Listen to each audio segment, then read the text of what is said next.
बिस्मिल्लाहिर्रहमानिर्रहीम। शुरू अल्लाह के नाम से जो रहमान और रहीम है। इक़रा बिस्मि रब्बिकल्लज़ी खलक़। पढ़ो ए नबी अपने रब के नाम के साथ जिसने पैदा किया। खलक़ल इंसान मिन अलक़। जमे हुए खून के एक लोथड़े से इंसान की तख्लीक की। इक़रा व रब्बुकल अकरम। पढ़ो और तुम्हारा रब बड़ा करीम है। अल्लज़ी अल्लम बिल क़लम। जिसने कलम के जरिए से इल्म सिखाया। अल्लमल इंसान मा लम यअलम। इंसान को वो इल्म दिया जिसे वो न जानता था। Assalamu alaikum students. We start our class with the name of Allah who is most beneficent and ever merciful. Welcome to all students and parents in our last video class of this first semester final. Student, this is class 8 and the period is science, and in this video class we are going to take a review of all the chapters that we have studied in first semester of final term. Alright. Here in this video, I am going to give the review of these chapters, chapter number 6, chapter number 9, chapter number 10, chapter number 11 and chapter number 12. Let's start with the very first chapter, that is chapter number 6, Man's Impact on Ecosystem. Students, in this chapter, we have discussed two main topics, topic 6.1 and topic 6.2. The name of this chapter is Man's Impact on Ecosystems. Which human activities we are performing that impacting, that give some negative or positive impact on our ecosystem. What is ecosystem? Ecosystem is a system that is made up of different communities, and different communities means a group of different organisms, different animals, different plants, different microorganisms. When they are living together, they become a community. So what is ecosystem? A system that is made up of different communities which are interacting with their biotic environment, means which are interacting with their living organisms, as well as abiotic environment, means non-living things like light, temperature, air, water, mineral, pH. Alright, so the ecosystem is a system that is made up of different communities, and these different communities are interacting with their biotic as well as abiotic environment. There are so many examples of ecosystem like forest ecosystem, garden ecosystem, land ecosystem, savanna ecosystem, desert ecosystem, mangroves ecosystem. So there are so many examples of ecosystems, and we are disturbing our ecosystem. The system on which we are living, it is called land ecosystem, which is made up of light, air, temperature, water, mineral, pH. These are the physical factors of our land ecosystem. And if we talk about the biotic environment of our land ecosystem, so it consists of plants, animals, microorganisms and humans. We are living on the land, so that system which is made up of plants, animals, humans, microorganisms, insects, birds, as well as light, air, temperature, water, mineral, pH, that system is called land ecosystem, and our human activities are disturbing this ecosystem. So we are going to take a review which human activities are impacting our ecosystem. So the very first topic is effect 6.1, effect of human activities that disturbs on the ecosystem. वो कौन सी human activities हैं that is disturbing और giving some positive और negative impacts on our ecosystem. So there are total 4 human activities are discussing in your book that give some impact on ecosystem. The very first human activity is pollution. The second one is introduction of foreign species. The third human activity which disturbs our ecosystem is over exploitation of natural resources, and the fourth one is deforestation.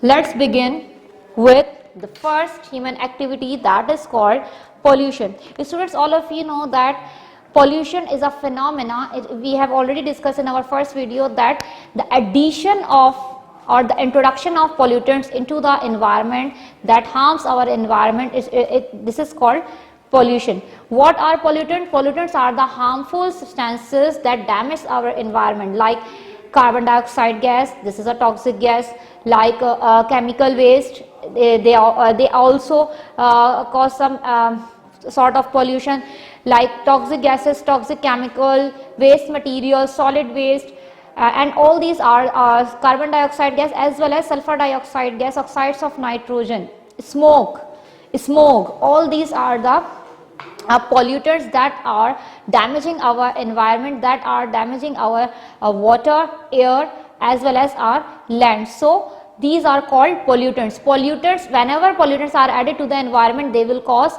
pollution. In this book we have discussed three types of pollutions: air pollution, water pollution and land pollution. What is air pollution? The addition or introduction of pollutants into the air, that's called air pollution, and these pollutants are toxic gases. All right.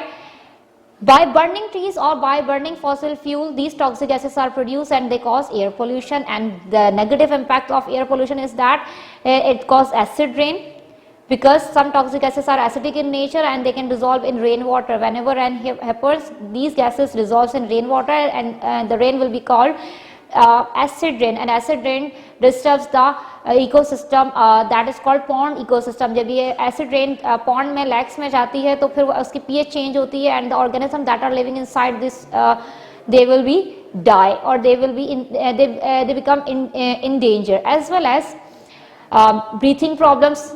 Human face suffers from breathing issues, their respiratory system may become damaged as well.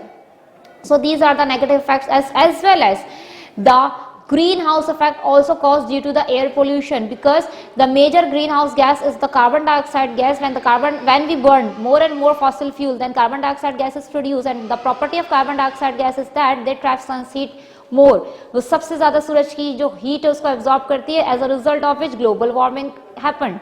And what is global warming? The increase in average temperature of the earth's surface. अगर ज़मीन का अपना temperature अपने standard temperature से बढ़ जाए, वो क्यों बढ़ेगा? जब हीट ज्यादा होगी. हीट ज्यादा क्यों हो रही है? क्योंकि कार्बन डाइऑक्साइड ज्यादा हो रही है. कार्बन डाइऑक्साइड ज्यादा क्यों हो रही है? क्योंकि हम बर्निंग ऑफ फॉसिल फ्यूल और ऐसे प्रोसेसेस कर रहे हैं, ऐसी एक्टिविटीज कर रहे हैं जिससे कार्बन डाइऑक्साइड गैस बढ़ रही है. कार्बन डाइऑक्साइड गैस जितनी ज्यादा होगी उतना ज्यादा ग्रीन हाउस इफेक्ट होगा, उतनी ज्यादा हीट एब्जॉर्ब होगी. जितनी ज्यादा हीट एब्जॉर्ब होगी उतना जमीन का टेम्परेचर बढ़ेगा और ग्लोबल वार्मिंग होगी. And what will happen after the global warming? There will be the 4 disasters. Number 1, drastic climate change हो जाएगा. Rise of sea level that cause flooding, cyclones, loss of habitat and extinction of species. सबसे पहले क्या हुआ कि climate change हुआ. Climate change होने के बाद ग्लेशियर्स मेल्ट होना शुरू है. Due to the melting of glaciers sea level will be rise. Due to the rise of sea level, flooding conditions may be happen or cyclones may comes into the city area, and at the end loss of habitat and extinction of a species will takes place. Species खत्म हो जाएंगी क्योंकि उनके habitats, उनके homes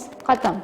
All right, so this is about the air pollution. In land pollution, land pollution is caused due to the addition of pollutants onto the land, and all the waste product, either it is solid waste or liquid waste, when you throw on the land, they will cause land pollution. What we can do to remove the land pollution or to control the land pollution? Do not throw the litter or do not throw the waste material on the land or by burying them into the landfills. And the third one is water pollution. When we add some pollutant into the water, they will cause water pollution. There are 4 pollutants discussed in your book. The first one was untreated wastewater. If untreated wastewater added into the water, fresh water, the water will become polluted.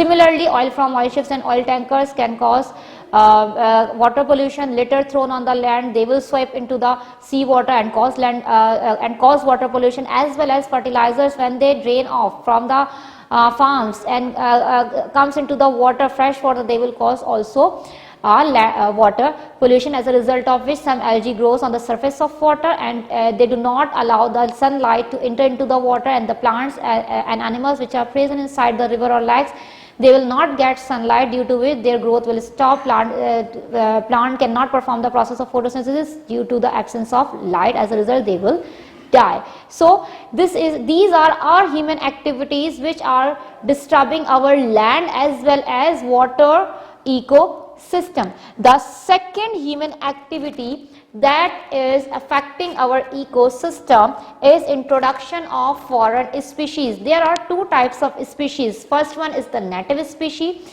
and the second one is a foreign species. A foreign species is a new species that is introduced by humans, whereas native species is a species which living on that particular place for a long time period. Let's suppose we are Pakistani. We are living in Pakistan by birth, so we are the natives. But if any foreigner comes from other country, they will be called foreign species.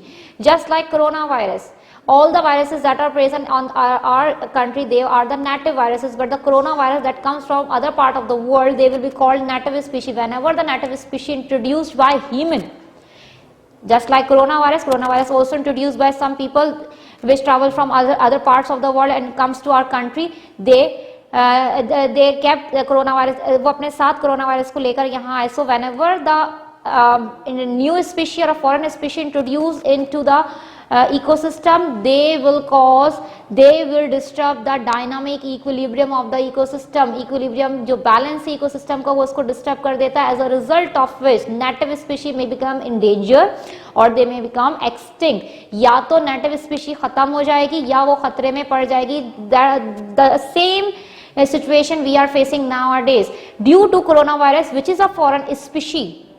Our ecosystem is disturbed. We are the native people are here. Our lives are disturbed. Our species are in danger. If we do not stop this virus, or if we do not cure or produce some sort of medicine to cure this virus, we will be die. So this is the human activity that, as a result of which our ecosystem is disturbed. In your book there is a case study also discussed about the dodo bird, which we have already discussed in detail in the previous video. Let's move towards the third human activity, that is over exploitation of natural resources. The third human activity that is disturbing our ecosystem is over exploitation of natural resources. Over exploitation of natural resources means excessive use of energy, excessive use of natural resources, so they cannot that may damage them, or they cannot no longer be able to use again. इतना ज़्यादा उसको इस्तेमाल किया जाए कि या तो वो badly damage हो जाए या फिर वो इस्तेमाल करने के लिए बचे ही ना. So this is called over exploitation of natural resources. Nowadays we are facing a problem of natural resource, that is methane gas, Switzerland gas. Usually घरों में आजकल गैस का जो है वो नहीं आ रही. क्यों? क्योंकि ओवर एक्सप्लॉयटेशन हुआ, इतना ज़्यादा हमने इस रिसोर्स को इस्तेमाल किया कि उसकी शॉर्टेज हो गई है.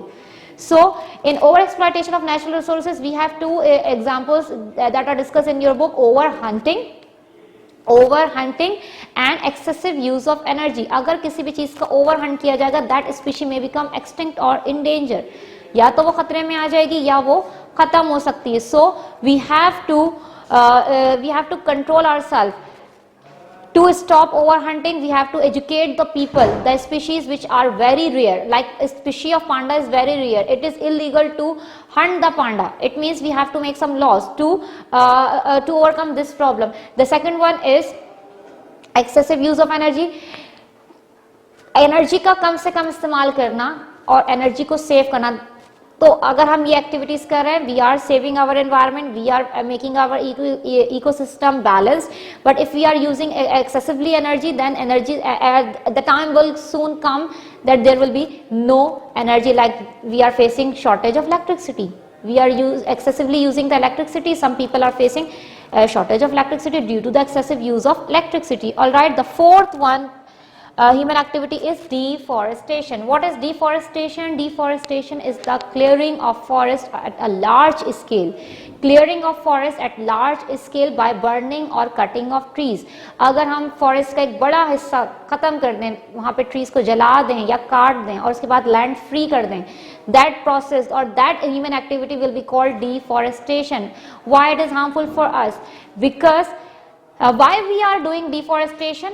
For industrial developments, for agricultural developments and to free the land for housing societies. या तो housing societies को बनाने के लिए या industries के लिए या फिर agricultural crops के लिए deforestation की जा रही है. But what will be the negative effects of deforestation? There will be 5 negative effects of deforestation. The first one is it upsets the level of oxygen and carbon dioxide. When we remove the when we cut the trees, the level of carbon dioxide will be rise or the level of oxygen will be down. The second one effect will be shortage of food. The trees that we have cut, they may be the food for so many organisms, so they will face shortage of food. The third one, or many organisms lost their habitat or become extinct. The trees may be these trees may be the home or the habitat for so many other organisms. When we cut the tree, we cut their homes. उनका habitat हमने loss कर दिया. Due to the loss of habitat, they may be die, they may become extinct. As well as soil erosion. When we cut the trees, the topmost layer of the soil will be exposed, and when the winds blow over the topmost layer of the soil, the topmost layer of soil will remove. The removal of topmost layer of soil is called soil erosion. जब वो first layer remove हो जाती है, that soil is not rich with minerals and plants will not grow healthy on that soil. The last one is it wipes out. Deforestation wipes out the many important plants that may produce food or provide some sort of medicine. ऐसे भी बहुत सारे plants को हम cut कर देते हैं जो किसी का फूड होने के साथ साथ बहुत सारी मेडिसिन बनाने के लिए भी इस्तेमाल किए जा सकते हैं. So these are the negative effects of deforestation, and deforestation is a activity that is performed by humans. So here we have discussed 4 human activities which we are performing, and as a result of these activities we are disturbing our ecosystem. The first one is pollution, the second one was introduction of foreign species, the third one was overexploitation of natural resources, and the fourth one was deforestation. Now it's time for topic 6.2.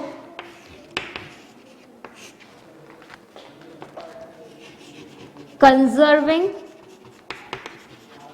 our environment.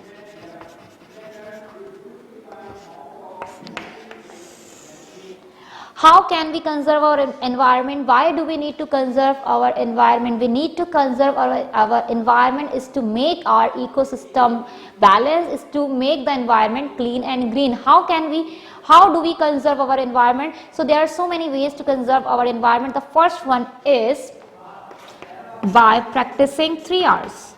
By practicing 3 R's means reduce, reuse, recycle.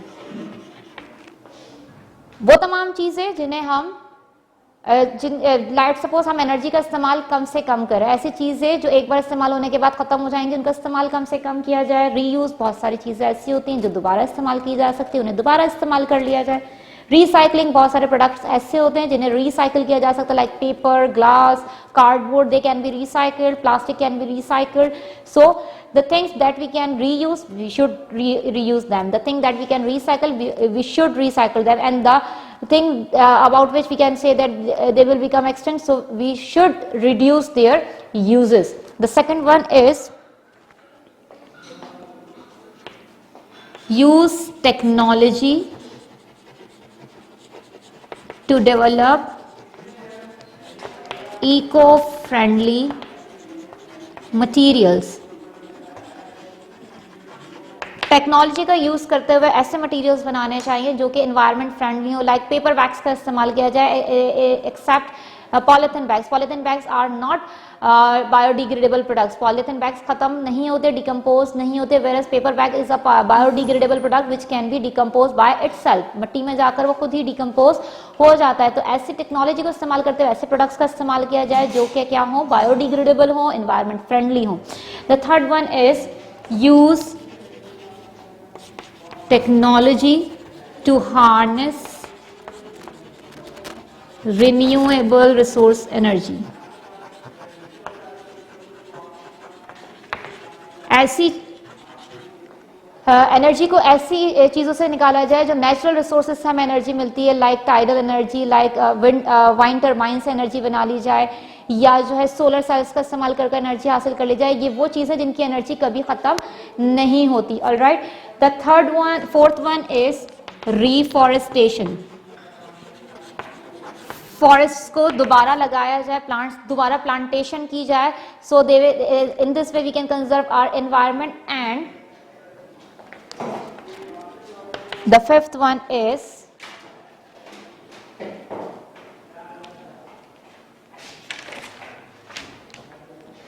protecting wildlife. Protecting wildlife. Wildlife includes all the plants and animals which are very rare, so we should protect them by keep them in national parks and amusement parks. So these are the ways by which we can conserve our environment, or we can make our environment clean and green. Here we have completed the review of first chapter of this first semester final, chapter number 6, in which we have discussed two topics, topic 6.1 and topic 6.2. The topic 6.1 was effect of human activities on the ecosystem, and topic 6.2 was conserving our environment. Now it's time for chapter number 9. I'm going to give you the review of chapter number 9, that is heating and cooling. In this chapter we will discuss three topics, topic 9.1, 9.2 and 9.3. As the name of the chapter is heating and cooling, the meaning of heating and cooling is that when you increase the temperature of any object or anything, when we increase the temperature of any object, it means it is heating. When we lower down the temperature of any object, it means it is cooling. किसी चीज को गर्म करना, that is called heating. किसी चीज को ठंडा करना, that is called cooling. The first topic, topic 9.1, is about temperature and heat. Temperature and heat. What is temperature? Temperature is a measure of degree of hotness of an object. Whenever an object is hot, how can we say that how much the hotness of that object is? So it is measured in unit of temperature. So what is temperature? Temperature is a measure of degree of hotness of an object. कोई object कितना गर्म है वो हम जब measure करते हैं, that measurement is called temperature. The unit in which we measure the temperature is there are basically three units to measure the temperature. The first unit is degree Celsius, the second unit is Fahrenheit, whereas the standard unit is Kelvin. Commonly we use unit degree Celsius to measure the temperature, whereas Fahrenheit is the unit to measure the body temperature, and Kelvin is the unit of to measure the temperature. It is the standard unit. Kelvin is the standard unit, Fahrenheit is used to measure body temperature, and Celsius degrees or degree centigrade is the commonly used unit for temperature. How can we measure the temperature? We can measure the temperature by using an instrument that's called thermometer. There are three different types of thermometer: digital clinical thermometer that is used to measure the body temperature, clinical laboratory thermometer that is used in labs to measure the temperature of different liquids or different chemicals, as well as temperature sensor with data logger. It is also used in some labs. Okay. The second and the most important thing is that the thermometer, inside the thermometer there is a silvery liquid filled, and it is a metal that's called mercury. How does this metal shows the degree or the amount of temperature? Whenever the mercury gains heat, the mercury expands because it is a liquid, and when it rises, it shows the degree of temperature. All right. The next topic of topic 9.1 is heat. What is heat? Heat is a form of energy that flows from a region of higher temperature to a region of lower temperature until they both reach to the same temperature. So what is the difference between heat and temperature? Temperature is just a measurement of degree of hotness of an object, whereas heat is energy that is flowing. Heat खुद क्या है? Energy है जो flow कर रही है from higher temperature to towards the lower temperature region, whereas temperature is the measurement of degree of hotness. वो सिर्फ हमें ये बताएगा कोई चीज कितनी गर्म है या कितनी गर्म नहीं है. जबकि हीट क्या है? Heat is just a form of energy that is flowing from our region of higher temperature towards a region of lower temperature until they both reach to the same temperature. The unit used to measure heat is joule, whereas the instrument that is used to measure the heat is called calorimeter. Always remember one thing, that whenever an object gains heat, its temperature will increase, or heat gain can cause increase in temperature of the matter, whereas heat loss can cause decrease in temperature of the matter. Matter का temperature heat loss पर decrease होता है और matter का temperature heat gain पर increase होता है. Now I am going to discuss topic 9.2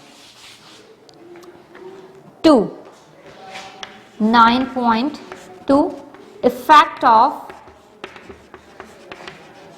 heat gain and heat loss. Effect of heat gain and heat loss. There are three effects of heat gain and heat loss. Number one, change in state of matter. Number two is change in temperature of matter.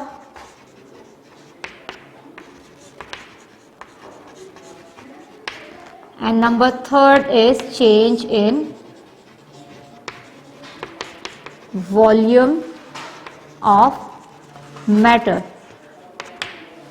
Before starting the effects of heat gain and heat loss, you must know about the particle model theory of matter. Particle model theory of matter states that matter is made up of particles or molecules that are called atoms or molecules.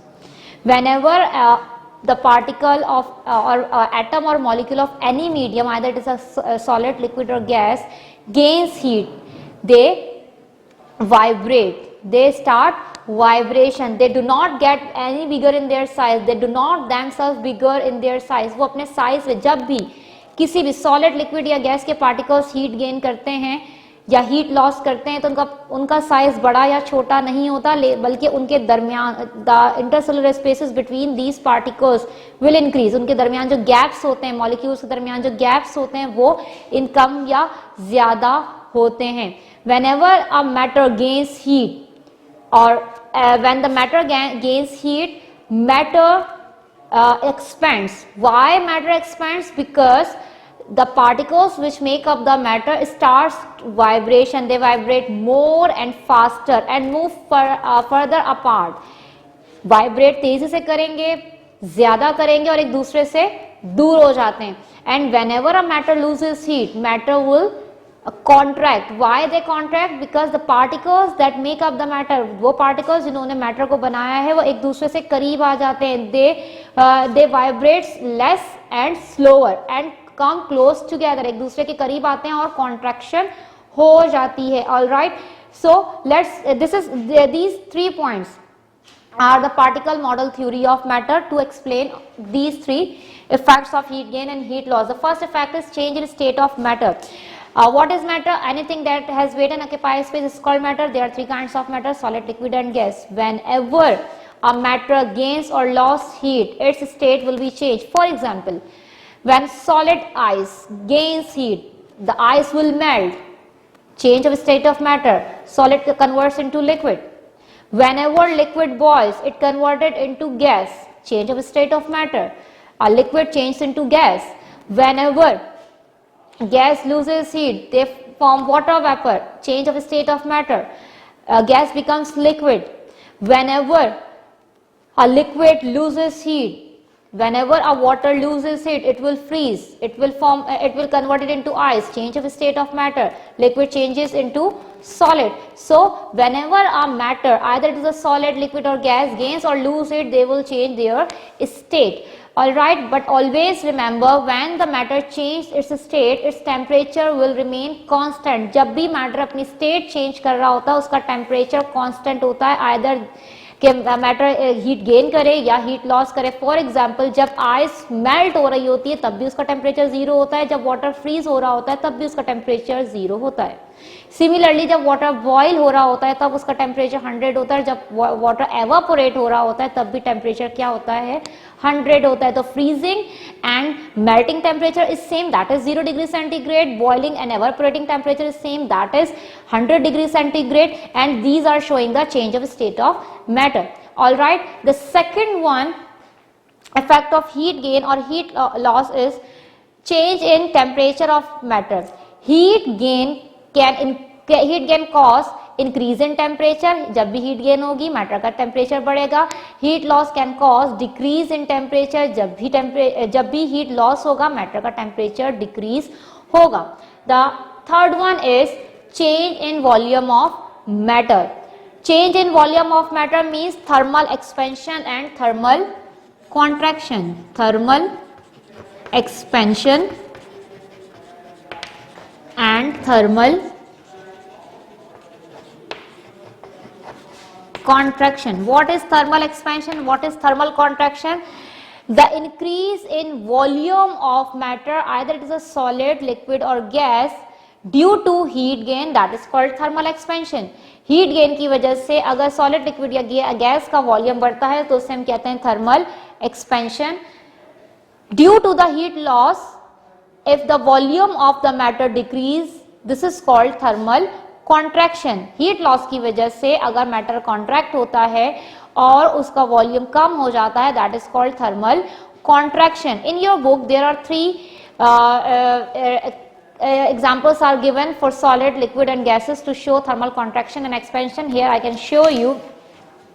The first we are going to discuss about the thermal expansion and thermal contraction of solid. As you can see, this is a metallic bulb. एक metal का bulb है. Before heating, this metal bulb can easily go through the ring. When we provide some heat to this metal bulb is not able to pass through the same ring. Why? Because its volume increased due to thermal expansion. Similarly, if we talk about the thermal expansion and contraction of a liquid, here we have the example of thermometer. Inside the thermometer, as I have already told you, there is a mercury which is a liquid metal. When this liquid metal gains heat, it expands. जब हमें बुखार होता है, when we are suffering from fever, we place a thermometer inside our mouth, and this thermometer shows some sort of expansion in the mercury that is filled inside the thermometer shows some expansion. It means जो mercury था उसने heat gain किया और वो expand हो गया, उसका volume बढ़ गया, और mercury क्या था, liquid. So this shows the thermal expansion of liquid. All right. The third and the most important thing is thermal contraction and expansion of gases, which is also given in your book. As you can see in this diagram, this is a water filled container and this is a air filled container. When we provide the heat to the air filled container, air is a mixture of gases. The air that is gaining heat, and due to the expansion, the air moves downward. And as you can see, these are the air bubbles. These air bubbles shows the expansion of gases due to heat gain. When we remove the heat source, the water will sprout. पानी ऊपर की तरफ जा रहा है, and this shows the thermal contraction of gases. जब gases से heat source remove कर दी गई, तो जो gases के molecules थे उनके intercellular spaces कम होने लगी, वो अपनी जगह पर वापस जाने लगे, thermal contraction होने लगी, जिसको हम proof कैसे कर सकते हैं, क्योंकि जो पानी था अब ये ऊपर की तरफ जा रहा है. So these are the examples of thermal contraction and expansion of gases. Here we have completed our second topic, that is topic 9.2, effect of heat gain and heat loss, in which we have discussed about change in temperature, change in volume and change in state of matter. but we also have to discuss about the effects of thermal contraction and expansion. There are so many effects of thermal contraction and expansion. Thermal expansion and contraction can cause problems in our daily life. For example, railway tracks may become bent if there is no space between the railway tracks. As well as concrete roads may be cracked if there is no space for the expansion of concrete. So these are the problems we are facing due to the thermal contraction and expansion. There is also the application of thermal contraction and expansion in our daily life. For example, use of bimetallic strip in electrical appliances like in air condition, in electric iron. There is a bimetallic strip that regulates the temperature by thermal contraction and expansion, as well as in during baking we are the thermal expansion is applying. जब हम कोई चीज bake कर रहे होते हैं gases expand होती है, that shows thermal expansion. As well as in hot air balloon there is also an application of thermal expansion of gases. जब थर्मल एक्सपेंशन ऑफ गैसेस होता है तो हॉट एयर बलून जो है वो राइज होता है, वो ऊपर की तरफ चला जाता है. So these are the applications of thermal contraction and expansion in our daily life. Now it's time for topic 9.3, that is method of heat transfer. Students, there are basically three methods by which heat can be transferred. The first one is conduction. The second one is convection. And the third one is radiation. What is conduction? Conduction is a method of transfer of heat through a medium. Conduction is basically transfer of heat through a medium from a region of higher temperature towards a region of lower temperature without any visible movement of medium itself. It means कोई भी एक medium है, either it is a solid medium or a liquid medium or a gaseous medium. Basically conduction takes place in solids. Let's suppose we have a spoon. Here we have a spoon. When we provide heat through this part of the spoon, then conduction will take place. If it is a metal spoon, when we provide some sort of heat, the particles at that point of the spoon starts to gain heat. When they gain heat, they vibrate.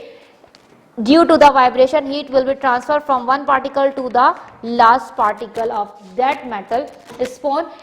And during this transfer of heat, this region has lower temperature and that region has higher temperature after gaining heat. जब इसने heat gain किया, इसका temperature बढ़ा, and now heat is moving from higher temperature towards the lower temperature until the temperature of both region reach to the same. So this is called conduction, and during this process there is no movement of medium.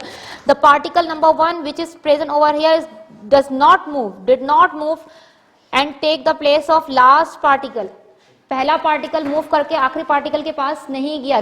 किसी भी particle ने अपनी place change नहीं की. They just vibrate and transfer the energy to the neighboring particles. So a method in which energy or heat energy transferred from one particle to another particle or from a region of higher temperature towards a region of lower temperature without any visible movement of medium, जिसमें medium move होता हुआ ना नजर आए, that is called conduction.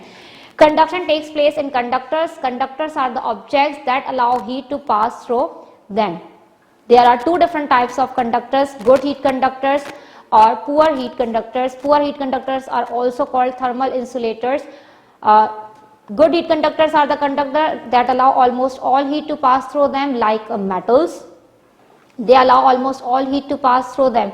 And poor heat conductors or thermal insulators are the objects that allow little heat or slowly heat to pass through them. They include plastic, non-metals, glass, rubber, air, gases. All these are the thermal insulators. There are some non-heat conductors. Non-heat conductors are basically vacuum. If there is no particle present in a particular place, that place is called vacuum, and in vacuum there is no conduction of heat takes place. So vacuum is a non-heat conductors. All right, now topic 9.3, second topic, that is convection. Convection is also a method of heat transfer. Conduction basically takes place in solids. whereas convection takes place in liquids and gases. Conduction कहाँ पर हो रही है? Solids में, and convection takes place in liquid and gases. All right. And what is convection? Convection is basically the transfer of heat from one part of the fluid to another part of the fluid by circulating movement of medium itself. अभी जो हमने conduction पढ़ा उसमें medium move नहीं कर रहा था, convection में मीडियम मूव करेगा. फर्स्ट पार्टिकल हीट गेन कर कर अपनी प्लेस चेंज करेगा और उसकी जगह दूसरे पार्टिकल्स आएंगे जिनके पास हीट मौजूद नहीं थी. सर्कुलर मूवमेंट होगी मीडियम की. If there is a circular movement of medium then this method of heat transfer is called convection. And convection takes place in liquids and gases. Air, hot air always moves upward and cold air always moves downward. cold air हमेशा नीचे की तरफ आती है, गर्म हवा हमेशा ऊपर की तरफ जाती है. convection is applicable in refrigerators, convection is applicable in air conditioned rooms. air conditioned rooms में ठंडी हवा नीचे आ रही है, गर्म हवा ऊपर air condition की तरफ जा रही है. this is forming a convection current. so this is the application of convection. The last method of heat transfer is radiation. Radiation is a transfer of heat in the form of infrared rays through the vacuum. Vacuum में जो heat transfer होती है वो infrared rays radiation की form में transfer होती है. And radiation takes place in dull and black surfaces. Dull and black surfaces are the surfaces that are good radiators and absorbers of heat. पहले ये heat को absorb करते हैं और जब heat इनकी surrounding की heat से ज़्यादा हो जाती है then they starts to emit the heat, they starts to radiate the heat. So dull and black surfaces are good radiators of heat, whereas shiny and silvery surfaces are poor radiators and absorbers of heat, but they are good heat reflectors. Dull, white और shiny surfaces जो होती हैं वो heat को कम से कम absorb करती हैं और कम से कम हीट को रेडिएट करती हैं, but they are good reflector. वो हीट को ज्यादातर क्या करती हैं? रिफ्लेक्ट करती हैं. Here we have completed our chapter number 9, that is heating and cooling, in which we have discussed 3 topics. Topic 9.1 that was about temperature and heat. Topic 9.2 effect of heat gain and heat loss. Topic 9.3 methods of heat transfer. To start chapter number 10, the name of chapter is light. In this chapter we will review 5 topics. Topic 10.1, 10.2, 10.3, 10.4 and 10.5. Let's start with the very first topic. Topic 10.1, light, nature of light and properties of light.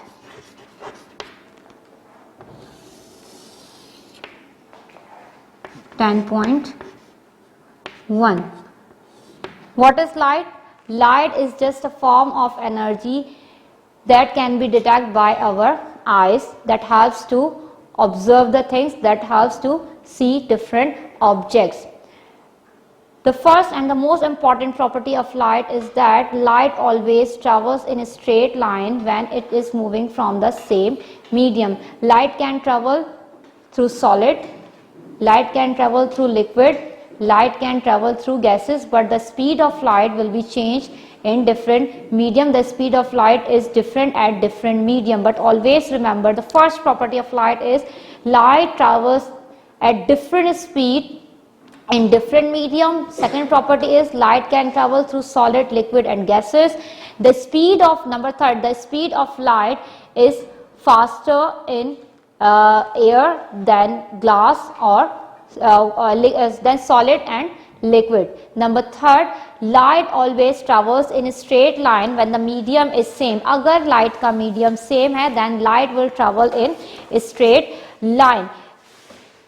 Why I am saying that? Because here is a diagram in your book that shows whenever the light is traveling through the same medium, it will travel in a straight line. As you can see, this is a cardboard. Okay, as you can see in this diagram, this is a setup that shows light travels in a straight line. This is a lighted bulb, and when light is passing through the same medium, the hole in these 3 cardboard sheet is at the same point. So light is traveling through this hole and reach to our eyes, and that is showing light is traveling in a straight line. जब same medium है, gaseous medium से light pass हो रही है, cardboard में जो हमने whole किया है वो गैशियस मीडियम है ना, खाली जगह है, वहां पे एयर है, तो जब वहां से लाइट ट्रेवल करे तो light is travelling in straight line. The speed of light in vacuum, speed of light in vacuum is 3:10 raised to the power 8 meter per second. This is the speed of light in vacuum.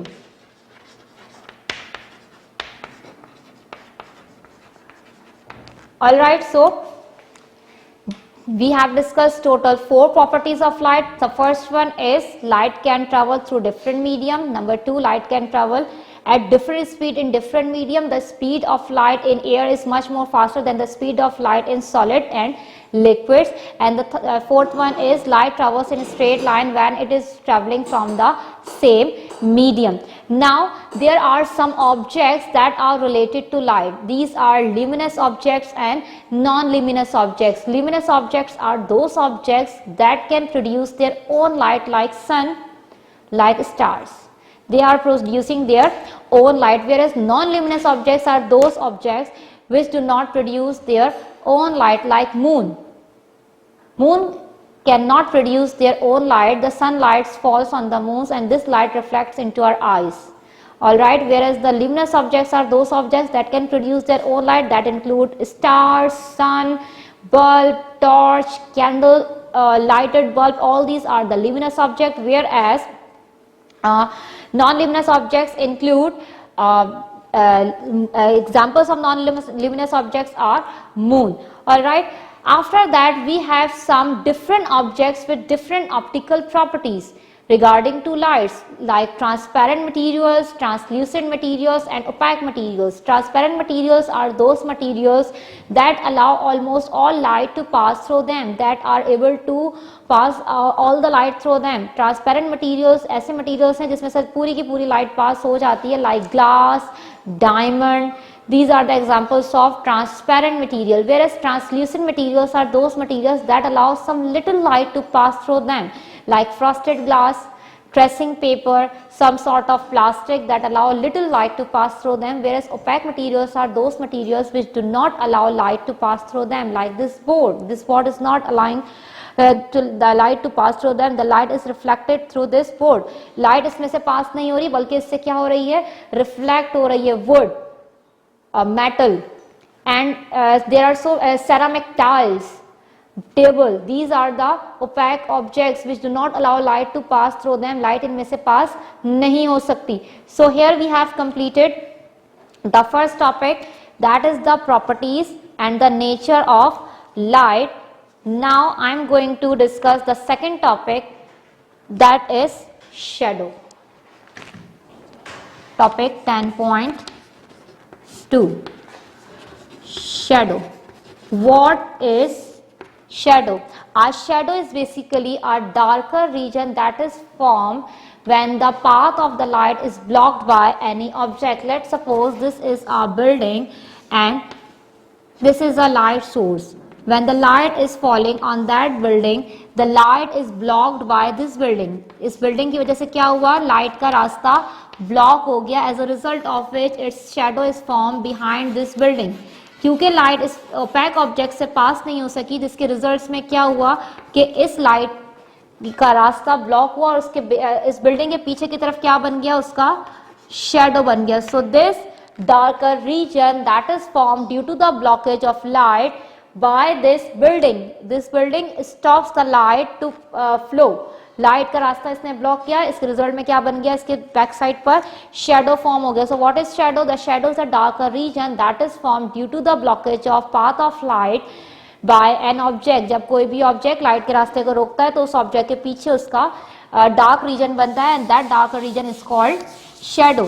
There are two types of shadow, umbra and penumbra. Umbra is a darker shadow, whereas penumbra is a lighter shadow. When does these shadows are formed? A pointed source of light always form only umbra shadow. जब light pointed source से किसी भी object के ऊपर पड़ रही होती है तो सिर्फ डार्क शेडो बनता है, that is called umbra.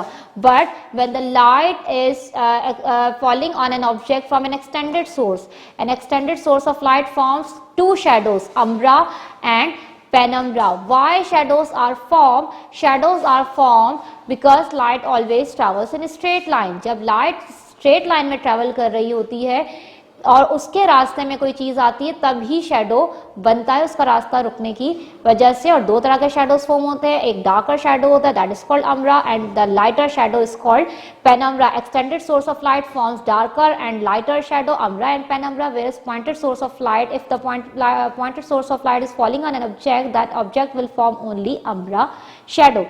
Now I'm going to start topic 10.3 and that is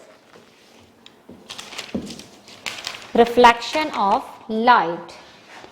Reflection of light. What is reflection of light? The bouncing back of light or the return of light.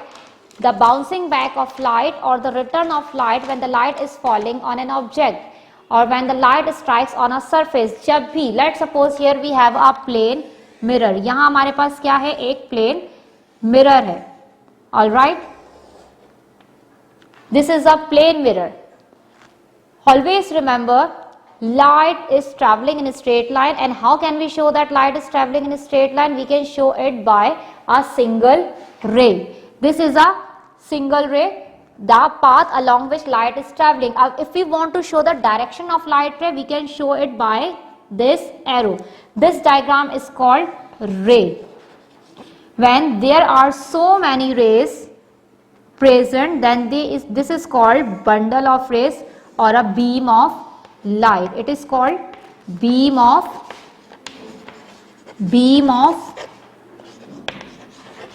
light. This is ray, this is beam of light. We have three types of beams of light. We have three types of beams of light. The first one is parallel beam of light. What is beam of light? The bundle of rays is called beam of light. So the first bundle of ray is parallel beam of light, whereas the second diagram is divergent beam of light. As you can see, the light rays are extended, so it is called divergent beam of light, whereas this diagram is showing यहाँ पर एक point पर light rays इकट्ठा हो रहे हैं, so it is called convergent beam of light. How can we represent the light? Representation of light ray.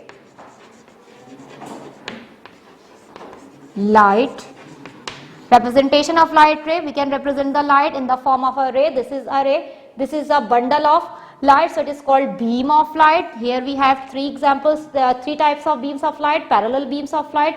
Her light ray एक दूसरे के parallel है, so it is called parallel beam of light. This is divergent beam of light and this one is convergent beam of light. Now I am going to show you the reflection of light. How we can show the reflection of light by a diagram. As you can see, this is a plane surface. Whenever the light strikes on a plane mirror surface, this light ray is called incident ray. This is the light ray that strikes from a source of light on a plane mirror surface. Light source मौजूद थी, light ray आकर strike करी, fall हुई किस पर? एक plane mirror surface पे. So this light ray is called incident ray. क्या कहलाएगी ये? Incident ray. Always remember, the angle at which the incident ray is striking on a surface, with the same angle this light ray will reflect back. जिस angle से incident ray surface पे strike करती है, same उसी angle से reflected ray वापस जाती है, and this is ray is called reflected ray. And there is an imaginary line that is present at the right angle, that is called normal. इसे हम क्या कहते हैं? Normal. The ray that is present at the right angle to the surface, of that object, this is called normal, right? And what about the angle? The angle between the incident ray और normal के दरमियान में, between में जो angle होता है, that is called angle of incidence, and the angle between the reflected ray and the normal, that is called angle of reflection. If the surface of the object is plane, then always remember angle of incidence will always equals to angle of reflection. Angle of incidence अगर let's suppose 30 है तो angle of reflection भी क्या होगा 30, यानी जिस angle से light रे स्ट्राइक कर रही है उसी एंगल से लाइट रे रिफ्लेक्ट कर रही है. This is called bouncing back of light और return of light, and it is the reflection of light by a plane mirror surface, and this is the diagram of reflection of light. Now images formed by different mirrors. Images formed by plane different mirrors.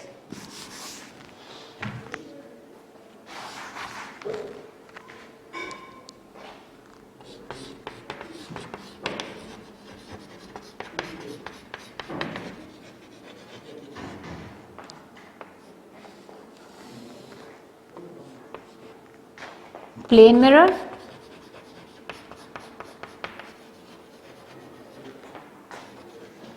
concave mirror,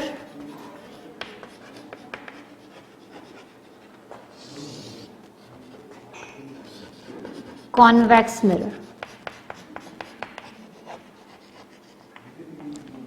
Okay, images formed by different mirror. The first mirror is plane mirror. Plane mirror always form image of same size of object.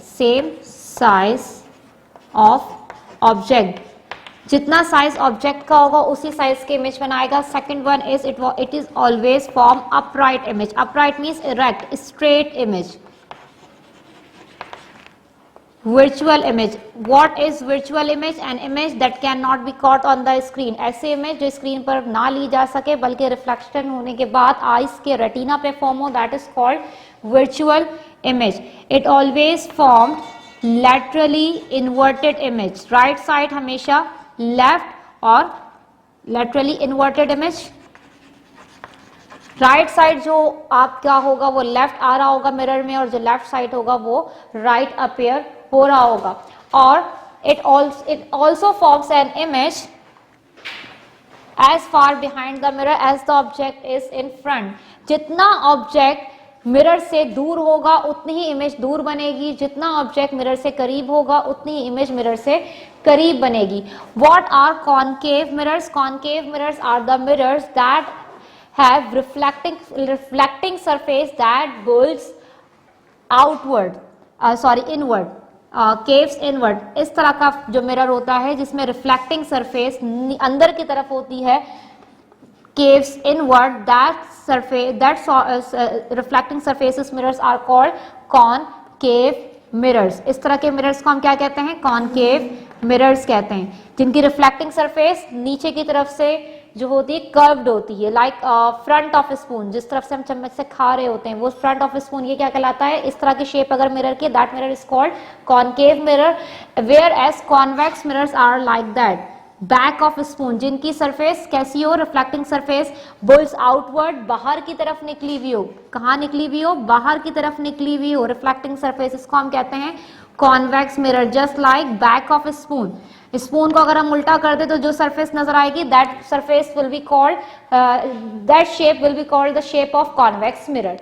Alright, so what type of images they form? Concave mirror always form upright, means erect image. Virtual means an image that cannot be caught on the screen. ऐसे image जो screen पे तो ना ली जा सके लेकिन हमारे आई के रेटिना पे बन जाती है. As well as magnified image, the image that is bigger than size of an object. ऐसी इमेज जो ऑब्जेक्ट के साइज से बड़ी हो, ऐसी इमेज बनाता है concave mirror. And what type of mirrors convex mirrors form? They form upright, virtual and diminished image. Diminished image and is an image that is smaller than the size of object. Object के size से छोटी अगर image बने, that image is called diminished image, and this image is formed by convex mirror. So here we have discussed three mirrors: plane mirror, concave mirror, convex mirror. Plane mirror form the image that is same as the size of the object. It forms upright, virtual, laterally inverted image, and the image will be same as the object far behind the mirror. Concave mirrors are the mirrors that have reflecting surfaces that caves inward, अंदर की तरफ धसी हुई हो, like front of a spoon. They form upright, virtual and magnified image. Convex mirrors are the mirrors that has reflecting surfaces that bulge outward, बाहर की तरफ उनकी जो है reflecting surface उभरी हुई हो, और they will form upright, virtual and diminished image that is smaller in size than the size of object. Where these mirrors are used: plane mirror are used as a car rear view mirror, dancing studio mirrors, as well as concave mirrors are used as dentist mirror, cosmetics mirrors. Convex mirrors are used as blind corner mirror and security mirrors in departmental stores. Now I am going to discuss the types of reflection. We have two different types of reflection. Regular reflection and irregular reflection. So these are the two different types of reflection: regular reflection and irregular reflection. What is regular reflection and what is irregular reflection? Reflection that takes place on a smooth surface. Smooth surfaces पर जो reflection होती है, that is called regular reflection, and the reflection that takes place on a rough surface, that is called irregular reflection, diffused reflection or scattered reflection. How images are formed as a result of regular reflection and as a result of diffuse, scattered or irregular reflection? These are the four diagrams. As you can see, the first diagram is showing the regular reflection, that is the reflection of parallel light rays. If the surface is smooth, then there will be the regular reflection. This is the regular reflection showing by the parallel beam of light. This is the reflection of convergent light rays. Convergent light rays से जब smooth surface पर reflection होगी, then always a real image is formed. What is real image? An image that can be caught on the screen. ऐसे image जो screen पर ली जा सके, that image is called real image, which is formed as a result of reflection by converging light rays or converging beam of light. This is the third diagram, which is also a diagram of regular reflection due to the divergent light rays. This is the reflection of divergent light rays. As a result of reflection of divergent light rays by a plane mirror, virtual image is formed, and it is an image which cannot be caught on the screen. The fourth diagram is the diagram of diffuse, scattered or irregular reflection. As you can see, the surface is rough.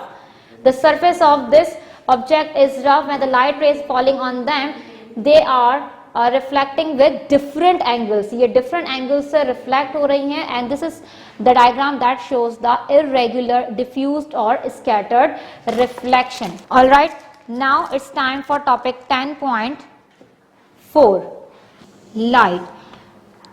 What is the difference between reflection of light and refraction of light? In reflection of light, the light ray that is falling on an object will always reflect back with the same angle. But what will happen during refraction of light? During refraction of light, there will be the bending of light. What is refraction of light?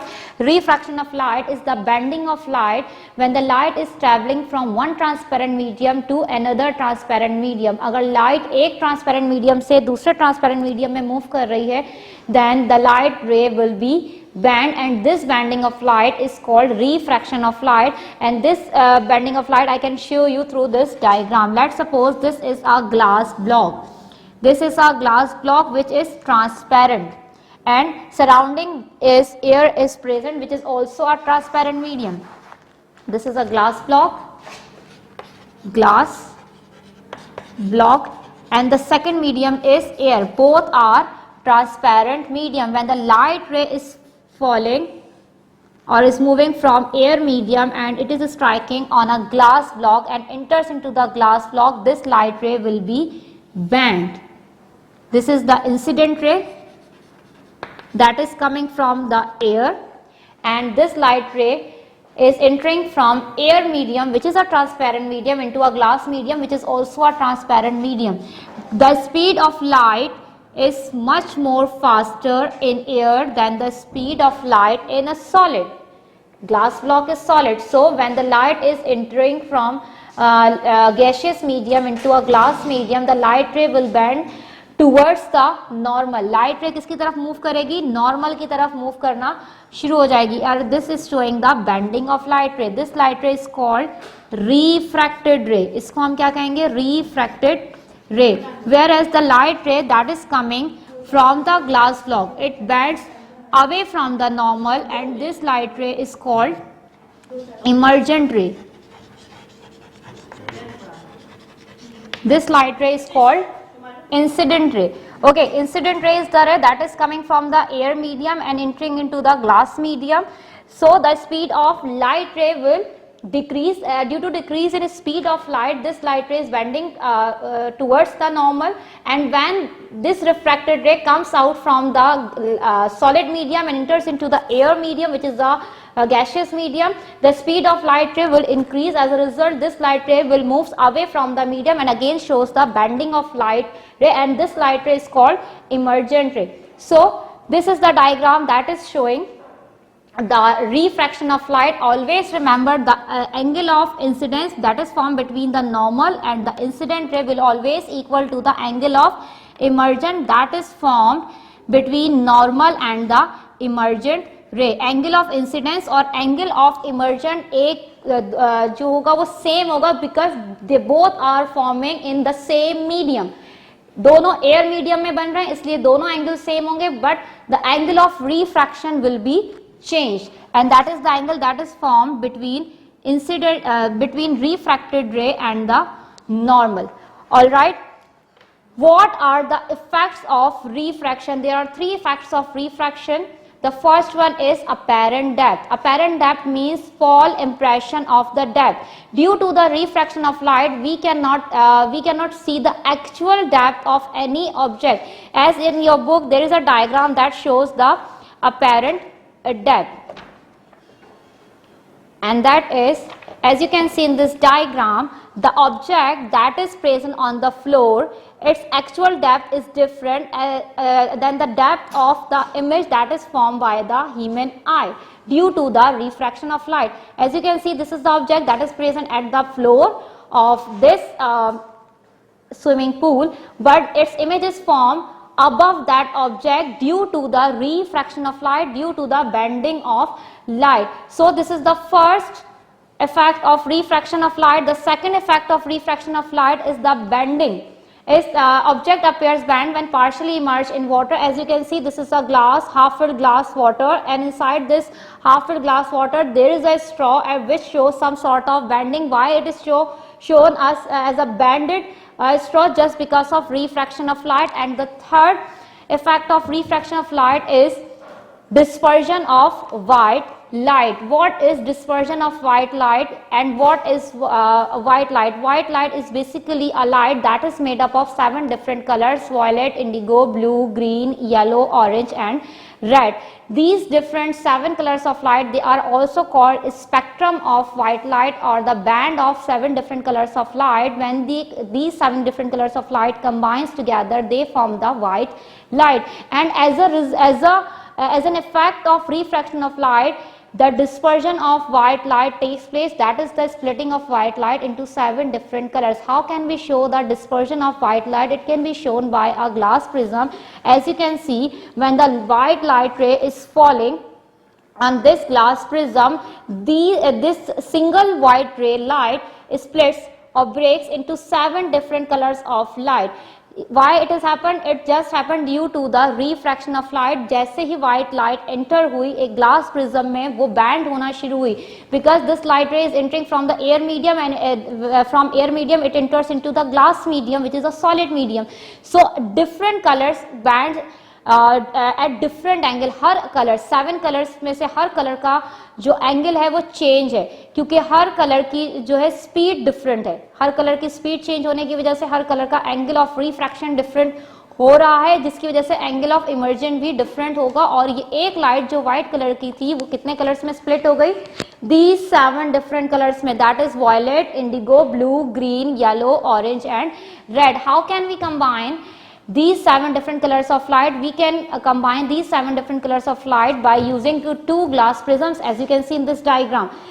When the light ray is entering into the first glass prism, it splits into 7 different colors of light. When we place an inverted glass prism in front of the first glass prism, these 7 different colors lights enter into the glass prism and comes only in white रे light. जो white light 7 colours में split हुई थी वो 7 colours again एक दूसरे glass prism में enter हुए, और जो वहां से लाइट रे निकल रही है वो जस्ट व्हाइट कलर की निकलेगी. In this way we can combine the 7 different colors of light. And there is another method to combine the 7 different colors of light is by spinning the Newton's disk. This is the Newton disk which is made up of 7 different colors. This is a Newton disk which is made up of 7 different colors that make up the white light. When we spin this disk, then as a result of this spinning of Newton's disk, it appears as a white color. This disk appears in white color. So these are the 2 different methods to combine the 7 different colors of white light, that are violet, blue, green, yellow, orange and red. So here we have completed our topic 10.4, that is refraction of light, in which we have discussed about the refraction of light, causes of refraction of light. The cause of refraction of light is that light travels at different speed in different medium, that's why it shows us some sort of refraction. All right, and then we have discussed about the effects of refraction of light, and there will be the 3 effects: apparent depth, object appear bent when partially immersed in water, and at the last that is dispersion of white light. After that we have discussed about how can we recombine the 7 different colors of light. Now topic 10.5, that is color and color filters. Color and colored filters. All right. Students, always remember our eye has a retina layer that is sensitive to 3 colors of light. These are the primary colors of light: red, blue and green. All right. So we can detect 3 colors that makes all the different colors which are present in our universe. So we have 2 types of colors: primary colors light and secondary colors light.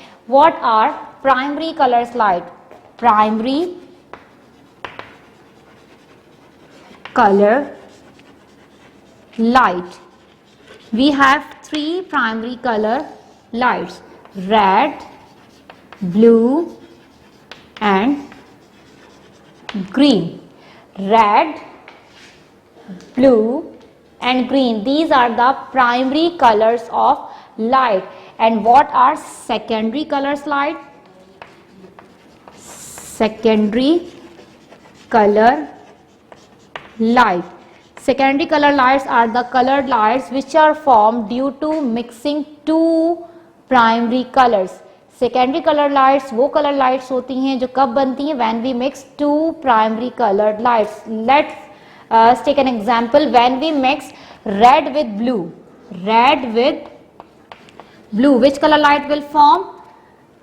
Magenta. As you can see in the diagram as well, when we mix red colored light with the blue color light, which color light will form? The colored light that will form is magenta. All right. When we mix blue color light with the green color light, blue color light को जब हम green color light के साथ mix करते हैं, the light will form, and that is cyan. Blue plus green, which light will form? Cyan. And when we mix red color light with the green color light, which color light will form? Red plus green. Then yellow color light will form. All right. So when we mix 2 primary colors light, 1 secondary color light will form. When we mix red with blue, magenta color light will form. When we mix red with green, cyan color light will form. When we mix red with green, yellow color light will form. So these are the primary and secondary color lights. All right, and when we mix all these different color light, then what will happen? White color light will form. All right, now it's time for colored filters. What are colored filters? Colored filters are basically the sheets or the membranes that transmits certain color lights while absorbs other colors light. All of you know that white color light is made up of 7 different colors of light. So a color filter only reflects its own colored light while absorbs the remaining 6 color light. That means a red color filter always reflects red color light while absorbs all the remaining colored light, as you can see in this diagram. This is a red color filter. It just reflects the red colour light, इसमें से सिर्फ red colour light ही नजर आ रही है, while the blue and green color lights are absorbed by this colored red colored filter. Similarly, the green colored filter only reflect or transmit the green colored light while absorbs the remaining colored light. Blue colored filter reflect the blue color light while absorbs the remaining colored light. I can also give you the example, a red color, a red car, we can see it only red. Why? Because it reflects red color while absorbing the remaining 6 colors of white light. The white light which is striking on the red car, सफेद light, white light जो red car के ऊपर पड़ रही है, तो red light सिर्फ हमें वो कार red क्यों दिख रही है? क्योंकि उसके white light के बाकी colors को उस red कलर्ड फिल्टर ने, उस रेड कार ने एब्जॉर्ब कर लिया. सिर्फ कौन सा कलर रिफ्लेक्ट कर रही है? रेड. अगर वही व्हाइट लाइट किसी ग्रीन कलर के लीफ पर स्ट्राइक करेगी तो हमें वो लीफ सिर्फ ग्रीन नजर आएगा, क्योंकि बाकी कलर लाइट को उस लीफ ने एब्जॉर्ब कर लिया. कौन से कलर लाइट को रिफ्लेक्ट कर रहा है? सिर्फ ग्रीन को. अगर कहीं मिल्क पड़ा हुआ है फ्लोर के ऊपर, if there is a milk spread on a floor, it appears white. वो हमें व्हाइट क्यों दिख रहा है? बिकॉज जो 7 कलर्स व्हाइट लाइट के उस पर स्ट्राइक कर रहे हैं वो 7 के 7 रिफ्लेक्ट हो रहे हैं. 7 कलर्स जो व्हाइट लाइट के उस मिल्क पर स्ट्राइक कर रहे हैं वो 7 के 7 क्या हो रहे हैं? रिफ्लेक्ट हो रहा है. As you can see in this diagram, the white milk, when the white light is striking on the white milk, all the 7 colors will reflect. तभी वो हमें क्या नजर आ रहा है? white. अगर किसी भी ऑब्जेक्ट, कोई भी ऑब्जेक्ट सारे के सारे 7 colors of white light को एब्जॉर्ब कर लेता है, it will appear black. If an object absorbs all the white, all the lights, all the colors of white light, it will appear black. वो ब्लैक नजर आएगा क्योंकि उसने सारे कलर्स को एब्जॉर्ब कर लिया. रिफ्लेक्ट तो वो कुछ भी नहीं कर रहा, so it will appear black. All right. Are luminous, and how does a luminous and non-luminous objects appear? Always remember, luminous objects ऐसे objects होते हैं जो अपनी लाइट खुद प्रोड्यूस करते हैं, लाइक बल्ब, कैंडल, सनलाइट. इसके ऊपर अगर व्हाइट लाइट पड़ेगी तो जो इनकी अपनी लाइट है ये उसको शो करेंगे. Whereas a non-luminous object appears with a certain color of light जिसके वो खुद बने हुए. लाइट सपोज अगर कोई टेबल है वो ब्लैक कलर का है, वो नॉन लिमिनस ऑब्जेक्ट है, उसकी अपनी कोई रोशनी नहीं है, तो हमें ब्लैक ही नजर आएगा. लेकिन सूरज की अपनी रोशनी है तो सूरज की जो रोशनी है वो उसी कलर का नजर आएगा. जो कैंडल जल रही है, बर्न हो रही है, candle is a luminous object, जो उसका फ्लेम है वो उसी कलर का नजर आएगा जिस कलर का उसका अपना फ्लेम है. So here we have completed the review of our chapter number 10, in which we have discussed total 5 topics. Topic 10.1 nature of light with the properties of light, topic 10.2 shadow, topic 10.3 reflection of light, topic 10.4 refraction of light, and last topic 10.5 color and colored filters. Okay students, now it's time for chapter number 11. The name of chapter is sound and hearing. In this chapter we will discuss, or we will review 2 topics, topic 11.1 and topic 11.2. Let's start with the topic 11.1, that is how sounds are made. Topic 11.1, how are sounds made.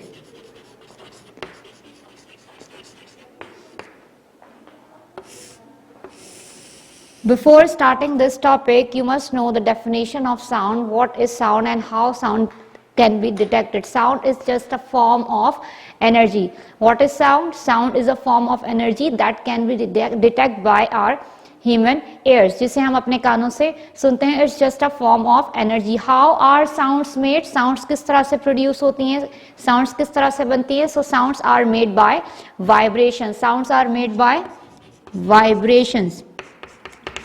And how does these vibrations produce?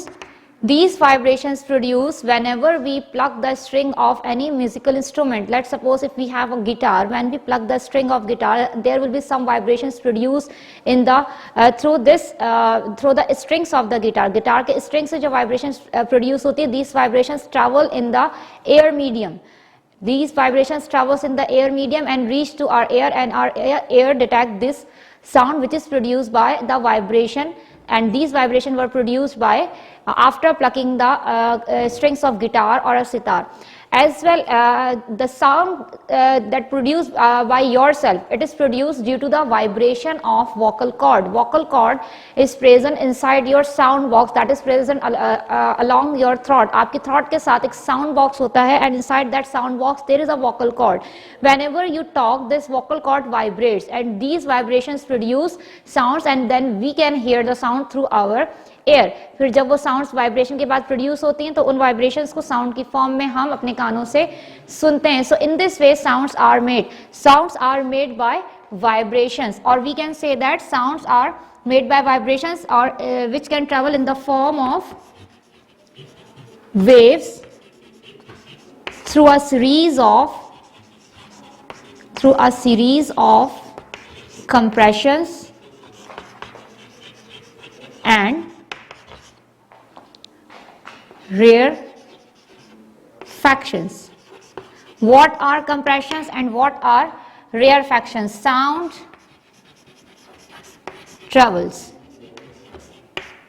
First we have cleared that how sounds are made, या how are sounds made. Sounds produce कैसे होती हैं? How do sounds travel? Sound travel कैसे करता है? Now here we have a clear concept that sounds are made by vibrations. Sounds are made by vibrations, and how these vibrations produce? These vibrations are produced whenever we talk, or when we pluck the string, or when we press the key on the piano. So the next part is how does these vibrations or these sounds travel? So sound travels in the form of waves. Sound किसकी form में travel कर रही है? Sound wave की form में travel कर रही है through a series of compressions and rarefactions. जब साउंड वेव की फॉर्म में ट्रैवल कर रही होती है, तो compressions और rarefactions की सीरीज बनती है. What are these? Compression and rarefaction. Compression is the region in the medium. Always remember, sound needs a medium to travel. Sound needs a medium to travel. Sound को travel करने के लिए कोई ना कोई medium चाहिए होता है. Sound can travel through solids, liquids and gases. Sound solids में भी travel करेगी, liquid में भी travel करेगी, और gases में भी travel करती है. But the speed of sound will be different in different medium. The speed of sound in solid will be different from liquid, and the speed of sound in liquid will be different than the speed of sound in gases. Sound travel faster in solids as compared to liquid and gases. Why I am saying that sound travel faster in solids than liquid and gases? Because the particles in the solid are closely packed together, and that's why they receives vibration very quickly. Sounds solid material में या solid medium में ज़्यादा तेजी से travel करती है, क्योंकि इसके particles करीब करीब हैं और जल्दी जल्दी vibrations को pass करते हैं, and then we hear these vibrations in the form of sound. But the arrangement of particles in liquid and gases are different. In liquid, the intercellular spaces between the particles are much more greater than the solid, but the intercellular spaces in gases are very large, or the gap between the molecules are very larger than or greater than liquid and solids. That's why sound travel very slowly in gases and it travels very fastly in solids. The speed of sound in solid is 5960 meter per second. एक second में 5960 metre का distance travel करती है sound किसमें? Solids में. Whereas the speed of sound in liquid is 1482 metre per second. and the speed of sound in gases is 343 meter per second. And always remember, sound cannot travel through vacuum. Why sound cannot travel through vacuum? Sound vacuum में travel क्यों नहीं करते? Because sound needs a medium to travel, and vacuum is a place or an object where there is no molecule. ऐसी जगह जहां पर कोई भी molecule solid, liquid या gas का मौजूद ना हो, that is called vacuum, and sound cannot travel through the vacuum because there is no particle in the vacuum. So what we have discussed, sound travels in the form of sound waves through a series of compressions and rarefaction, and sound needs a medium to travel. The speed of sound is different in different medium. The speed of sound in solid is 5960 meter per second, in liquid it is 1482 meter per second, and in gases it is 343 meter per second. And always remember, sound cannot travel through the vacuum. Now it's time to discuss about compressions and rarefactions. Compressions are the region where the molecules of the sound are compressed. Compression में क्या होता है कि molecules जो होते हैं air के, the region where the molecules or particles जिस भी मीडियम में हो, either it is a air medium, solid medium or a liquid medium, their particles will compressed. And rarefaction is a region where the particles, rarefaction में क्या हो रहा है, जो particles है medium के, either it is a solid, liquid or gaseous medium, they will spread out, वो फैलते हैं आगे की तरफ, like this. This is compression and this is rarefaction. ये क्या है? compression और ये क्या है? rarefaction. So in this way, sound travels in the form of sound wave through a series of compressions and rarefaction in any medium, either it is a solid, liquid or gaseous medium. How do we hear sounds? हम कैसे इन sounds को सुन सकते हैं? How do we hear sound? So we can hear the sound by an organ that is called human ear.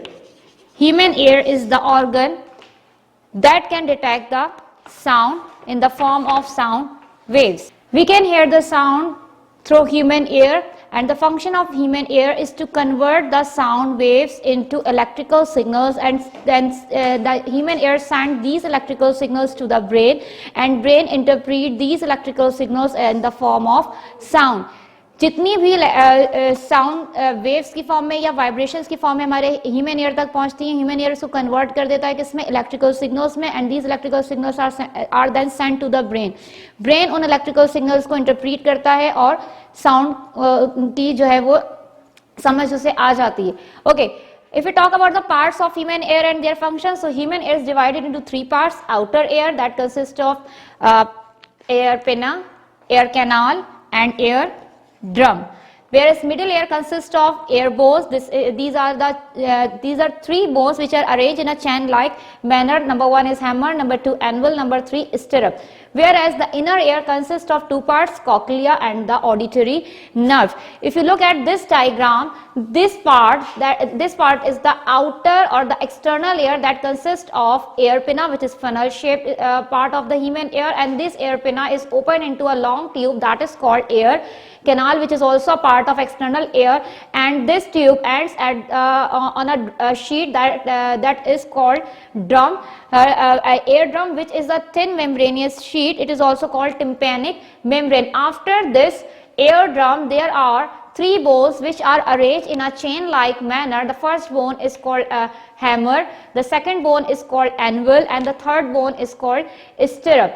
Alright, these three bones are arranged in a chain like manner, and then stirrup is attached with a long coiled tube that is called cochlea, which is a part of internal air or inner air. Inside this cochlea there is a liquid fluid is present along with tiny hairs, and at the end this cochlea, which is the coil tube, is attached or is open into auditory nerves, and these auditory nerves are connected with the brain. What happened when the sound travels surrounding the air? The air pinna collects the sounds in the form of vibrations which are present in its surrounding, and direct these sound waves or these vibration into the air canal. Air canal receives the vibration from the air pinna and send to the eardrum. When these vibrations reach to the eardrum starts to vibrate, and then these vibration from the outer or external air's third part, that is eardrum, enters into the middle ear, which is consist of 3 bones, and as a result of these vibrations which was received by the eardrum, the hammer starts vibration, and this vibration passes to the anvil, and anvil passes these vibration to the stirrup, that is the last bone of middle ear. When stirrup starts to vibrate, these vibrations are passes into the inner ear, and in inner ear the cochlea, the liquid of cochlea starts to move. During this movement, the tiny hairs which are present inside the cochlea, they also start to vibrate, and as a response they produce electrical signals. It means they convert the vibrations into electrical signals, and then these electrical signals are received by auditory nerves, and auditory nerves send these electrical signals to the brain, and when the brain receives these electrical signals, brain interpret them in the form of sound. इस तरह से sound जो है वो surrounding से, human air से होती हुई वो कहाँ तक, हमारे ब्रेन तक उसका मैसेज पहुंच जाता है. इन this way sound travel and we can hear the sound. Here we have completed our first topic, topic 11.1, and now I'm going to start topic 11.2. Topic 11.2 is about pitch and loudness.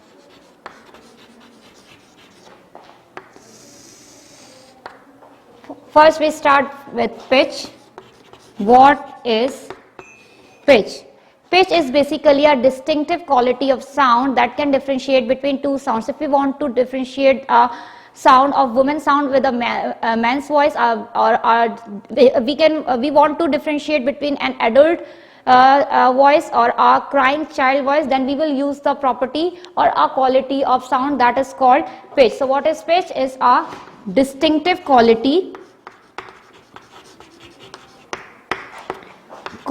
of sound that differentiate between shrill and flat sound. So on which thing this pitch is depend? Pitch depends on frequency. It depends on frequency. And what is frequency? Frequency is the number of vibration. What is frequency? Frequency is the number of vibrations per second. एक second में कितनी vibrations produce हो रही है? Number of vibrations पर second. कोई भी object या कोई भी इंसान जो बोल रहा है या कोई भी चीज हम जैसे let's suppose if we plucking the string of any instrument, then how much number of vibration it produce in 1 second, this will be this will be called its frequency. And pitch is always depends on frequency. जो pitch हमारे पास आ रही होगी in the form of number of vibrations, वही उस instrument की या उस शख्स की क्या होगी? pitch होगी. उसकी साउंड की क्वालिटी pitch होगी, right? If we want to show the pitch in the form of waves, so we can show them in this way. This is a sound wave that is showing the frequency and pitch of sound. This is a sound wave A.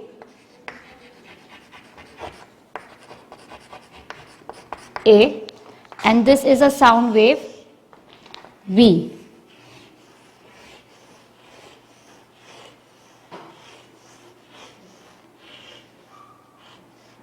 What is the difference between these two sound waves? If you look at this sound wave, it has only 4 vibrations per second. But if we compare the sound wave A with wave B, then the wave B has 1, 2, 3, 4, 5, 6, 7, 8. 8 vibration per second. It means it has high sound, wave A has high pitch and frequency, and it has low pitch and low frequency, whereas the sound B has high pitch and high frequency. Always remember, frequency is measured in term of, or it is measured in hertz. This is the unit of frequency. Frequency is measured in hertz, and this is the symbol of hertz, H, capital H and small z. If we talk about the human range, the human ear can detect the sound with the frequency range 20 kilohertz to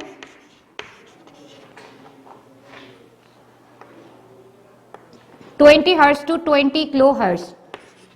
20 hertz to 20 kilohertz. The sound that has frequency below 20 hertz, it cannot be heard by the human ear. ये human ear उस आवाज को जिसकी frequency 20 hertz से कम हो, उसको हम infrasound कहते हैं. Human ear उस sound को नहीं सुन सकता. As well as if the sound has frequency more than 20 kilohertz, then this sound also cannot be heard by human ear. 20 kilohertz से ज़्यादा की frequency की sound भी human ear detect नहीं कर सकता, और ऐसी sound को कहा जाता है ultrasound. Here we have completed our first part of topic 11.2, that is pitch. Now it's time for loudness. The second property of sound is loudness. Loudness is that distinctive quality of sound that can differentiate between loud sound and soft sound. If we want to differentiate between a loud sound and a soft sound, then we will use the property of sound, that is loudness. Loudness is measured in decibel. So unit of loudness is decibel, and this is the symbol of unit of loudness, decibel. Loudness depends on amplitude. Just like frequency depends on pitch depends on frequency, similarly loudness depends on another property of sound wave, that is amplitude. And what is amplitude? Amount of energy. The loudness is a measure of amount of energy. किसी भी sound wave में कितनी energy मौजूद है, it is measured by amplitude. So amplitude is a measure of amount of energy in a sound wave, and it is corresponds to the height of sound wave, to the height of sound wave.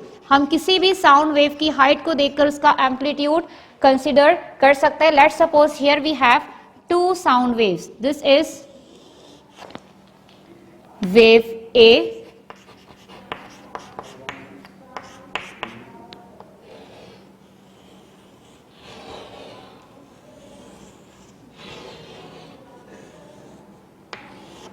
this is wave A, and this is wave B.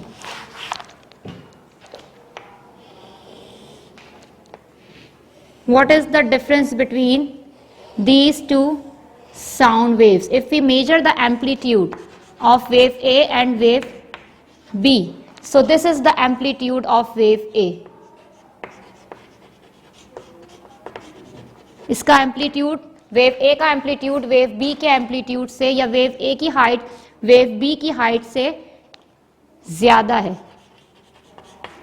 So which sound will be considered as a loud sound?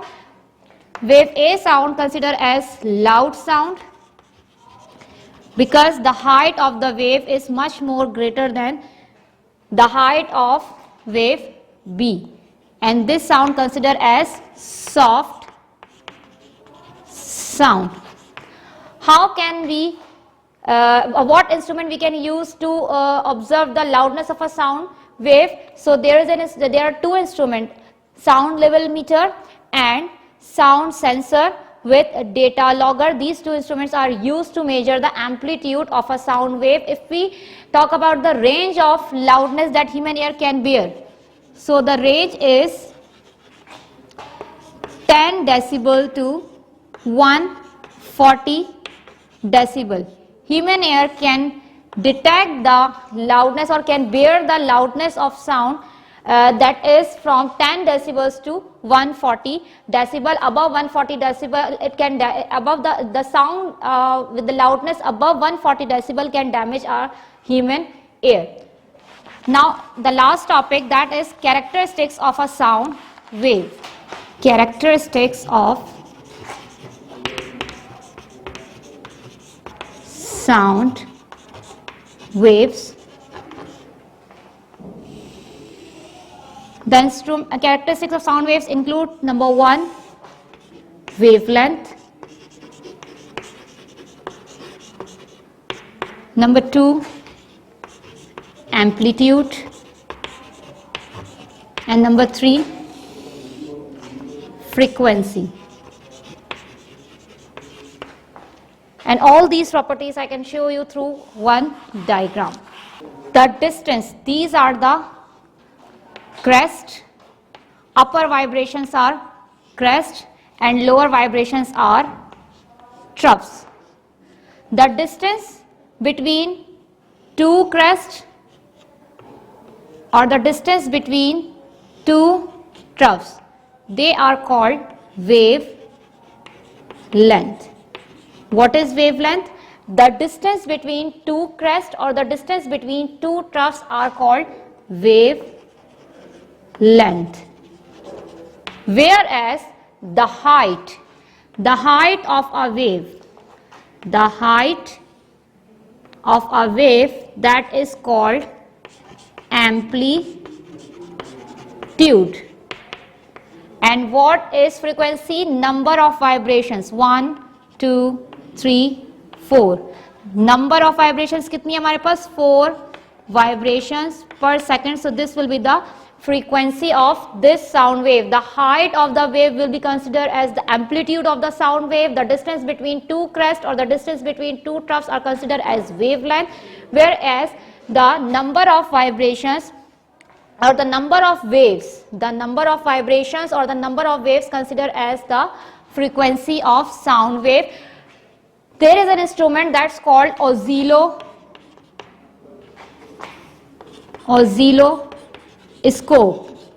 This instrument is used to show a sound wave. Oscilloscope is used to show a sound wave. Always remember 3 most important points. If the number of vibrations are greater, then the frequency or the pitch of the sound wave will be greater. If the height of a sound wave is larger, then this sound wave considered as a loud sound. If the height of the sound wave is smaller, then this sound considered as a soft sound. And at last, if the vibrations are greater, अगर vibrations के दरमियान distance ज़्यादा होगा, then this sound also considered as a loud sound. Here we have completed our chapter number 11. Now it's time for chapter number 12. The last chapter of first semester final content is chapter number 12, and the name of chapter is magnetism. What is magnetism? Magnetism is just a force that can attract. It's a force produced by a magnet that can attract or repel the magnetic materials. That can attract or repel the material that have some iron inside them. ऐसा कोई material जिसमें iron मौजूद हो, steel मौजूद हो या कोई और magnetic material हो और वो मैग्नेट से निकलने वाली फोर्स उसको अट्रैक्ट या रिपेल करे, that will be consider as this force of attraction और repulsion will be consider as magnetism. What is magnet? A magnet is an object. What is magnet? A magnet is an object or material that can produce magnetic force and exerts magnetic field lines. ऐसा कोई भी object जिससे magnetic forces निकल रही हो, magnetic field lines बन रही हो, that will be called magnetic material. Magnet has 4 properties.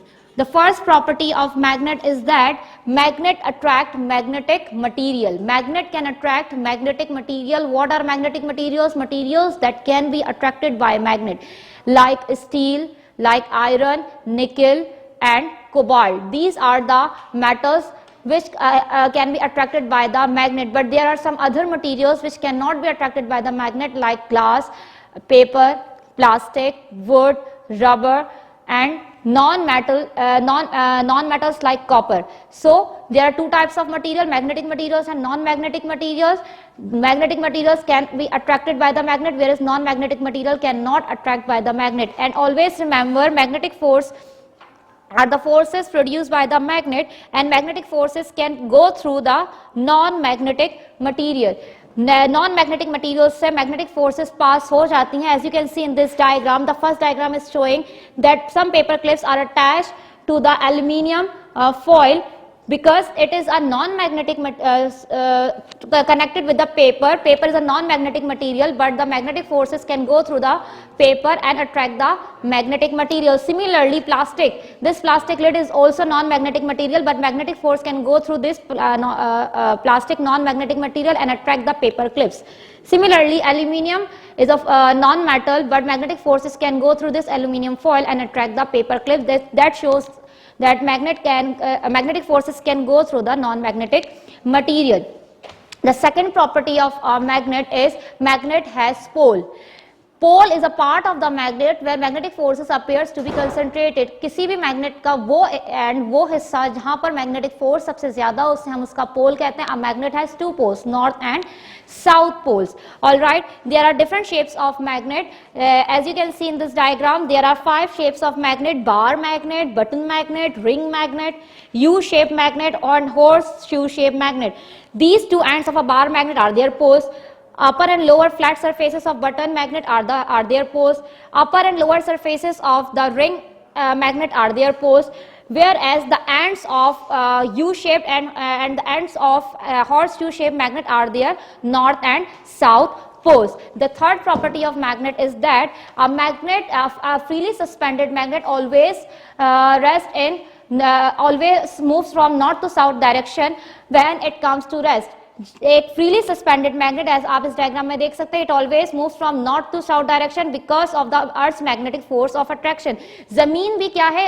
It's a giant magnet, एक बहुत बड़ा magnet है. इससे भी magnetic forces like magnetic forces निकल रही होती हैं, जो क्या करती हैं, नॉर्थ पोल और साउथ पोल को अपनी तरफ अट्रैक्ट करती हैं. जो फ्रीली सस्पेंडेड मैग्नेट होगा वो हमेशा किस तरफ मूव करेगा? अर्थ के नॉर्थ पोल की तरफ मूव करेगा, और इसका जो साउथ पोल होगा वो हमेशा अर्थ के साउथ पोल की तरफ मूव करता है. The fourth property of magnet is like poles repel each other, unlike poles attract each other. अगर दो मैग्नेट के साउथ पोल सामने सामने आ जाएं, then they consider as the like poles, and between these two poles, between two south poles and between two north poles, there is a force of repulsion which repel them, जो उनको एक दूसरे से attach होने नहीं देगी. But when north pole comes towards the south pole, it will be attracted by a force of attraction. अगर एक नॉर्थ पोल का बार मैग्नेट और एक साउथ पोल की बार मैग्नेट को हम सामने लेकर आएंगे, they will be attracted by the force of attraction. So there are two types of forces: magnetic force of attraction that is present between unlike poles, and the second force is force of repulsion that repels the two like poles. Here we have completed the properties of magnet. The next part of topic 12.1 is testing for a magnet. How can we test a magnet? The simple method is to test a magnet. Just take a bar magnet and a magnetic material. If it is attracted by the both ends of a magnet, it will be considered as a magnetic material. But if it is attracted by one end and repelled by other end, then it will be considered as a magnet. So repulsion is the property that is used to test for a magnet. Now topic 12.2, making a magnet. There are two methods of making a magnet. The first method is stroke method, and the second method is electrical method. In stroke method, we just stroke a steel bar with a bar magnet on its complete length. इसकी complete length पर हम जब 20 strokes लगाएंगे, एक bar magnet से 20 या 25 strokes लगाएंगे तो दिस स्टील बार, ये स्टील बार क्या बन जाएगा, magnet. This steel bar will become a magnet. अगर हम इस स्टील बार पर साउथ एंड से या साउथ पोल से हम इसको स्ट्रोक्स लगाएंगे बार मैग्नेट के साथ 20 टाइम्स और 25 टाइम्स, तो ये जो स्टील बार था पहले मैग्नेटिक मटेरियल था, अब ये क्या बन जाएगा, magnet. Similarly there is another method, that is electrical method. It is also used to make electromagnets. For this method we can use the electrical nail. उसके ऊपर हमने क्या करनी है, कॉपर की वाइंडिंग करनी है और उस कॉपर वायर को हमने अटैच कर दिया बैटरी के साथ, और जब हमने बैटरी के साथ 12 या 6 वोल्ट की बैटरी के साथ उसको अटैच किया तो क्या हुआ, when the current starts flowing through this wire, this iron और steel nail will become magnetized. ये जो स्टील या आयरन की नेल थी क्या हो जाएगी, मैग्नेटाइज्ड हो जाएगी. Now it is called electromagnet. But there will be the difference. If we use iron nail then it loses its magnetism when the current stops flowing. अगर हम आयरन नेल यूज कर रहे हैं तो जैसे ही करंट का फ्लो रुकेगा तो ये आयरन नेल अगेन क्या बन जाएगी, magnetic material. But if we use the steel bar और an steel nail, so this steel nail will become permanently magnetized. If we stop the flow of current, अगर current का flow रुक भी जाए तब भी ये स्टील बार क्या रहेगी, मैग्नेटाइज रहेगी. It will not loses its magnetism. This is the property of steel. Okay, now it's time for topic 12.3. But also remember two more important things. If we want to increase the strength of an electromagnet, what we can do, we can increase the number of turns per unit length of a coil, or we can increase the flow of current, or we can increase the winding of copper coil around the iron core. And how does these magnets can lose their magnetism? There are three methods to make a magnet demagnetized. Number one, by hammering, हथौड़ी से अगर उसे तोड़ दिया जाए. Number two, by dropping, अगर वो आपसे गिर के टूट जाए. और by heating, we can demagnetize a magnet. Now topic 12.3. Okay, what are magnetic fields? Magnetic fields are the region where the magnetic forces are exerted. Magnet के surrounding में जो region होता है जहाँ पर magnetic forces मौजूद होती हैं, this region is called magnetic field. In this region there will be the magnetic force that can form the magnetic field lines. Magnetic field lines are three-dimensional. How can we trace the magnetic field line? We can trace the magnetic field line by plotting compass. Compass is an instrument that can be used to find the direction. By plotting compass, we can trace the magnetic field line, as well as by sprinkling iron filling. By sprinkling iron filling, we can trace the magnetic field lines. As I can show you through the book. If you look at this diagram, this is a bar magnet, and when we sprinkle some iron filling on this bar magnet, then these iron fillings form some patterns, and these patterns shows the magnetic field lines. Similarly, when we plot a compass along with a bar magnet, and we starts to move the compass from north to south direction, then the magnetic needle of the compass shows the magnetic field lines. In this way we can trace the magnetic field line by sprinkling iron fillings, as well as by plotting compass. Physics professor Ørsted Christian also discovered a phenomena that shows that electric current has magnetic effect. Electric current के अंदर भी magnetic effect होता है. Why I am saying this? Because if we have a steel bar that is surrounded by a copper coil that is attached to a battery, and when the current starts flowing through this electrical wire, and if we place some compasses above this electromagnet, then the needle of the compasses, if the switch is closed, and